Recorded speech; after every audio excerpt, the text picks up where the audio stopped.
Daydreamer, anticipazioni 9 luglio. Sanem trova il suo Albatros. In questa puntata Sanem tornerà a lavorare di nuovo in agenzia, nonostante sia turbante per aver raccontato all'amica Jan che Jean ha capito i sentimenti che prova per lui e abbia anche cercato di farglieli ammettere. Sanem, su consiglio dell'amica Jan, cercherà di lasciar perdere Jean e si concentrerà sulla ricerca del suo Albatros. Sanem e Jean al lavoro avranno dei momenti di continui e imbarazzanti sguardi, ripensando a quanto successo la sera prima. Ma nonostante Sanem abbia un atteggiamento un po' distaccato, Jean la stringerà in un lungo abbraccio pregandola di non licenziarsi dal lavoro. Sanem, tornata al lavoro, farà la conoscenza del capo dell'azienda di Pollam.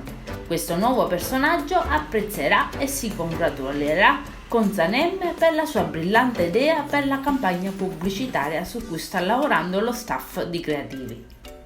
Il proprietario dell'azienda metterà ancora una volta in crisi i sentimenti di Sanem, che crederà che quest'uomo sia il suo Albatros per via del suo aspetto fisico. Con l'ingresso di Levent, il proprietario dell'azienda organica, Jean si mostrerà nuovamente geloso di Sanem.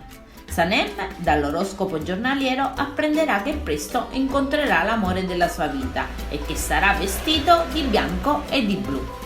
Ed ecco che Sanem vedrà Levent vestito proprio in questo modo, ma subito dopo noterà che anche Jean indossa i vestiti di color bianco e blu.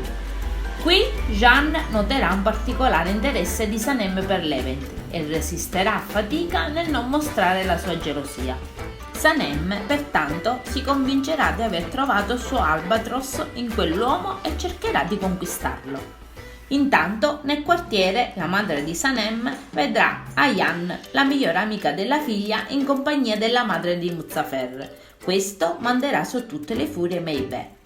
Le due donne si punzecchieranno mettendo in subbuglio tutti e coinvolgendo anche Nia e Osman. Adesso non ci resta che guardare l'episodio. Io vi saluto e vi aspetto al prossimo video. Bye bye!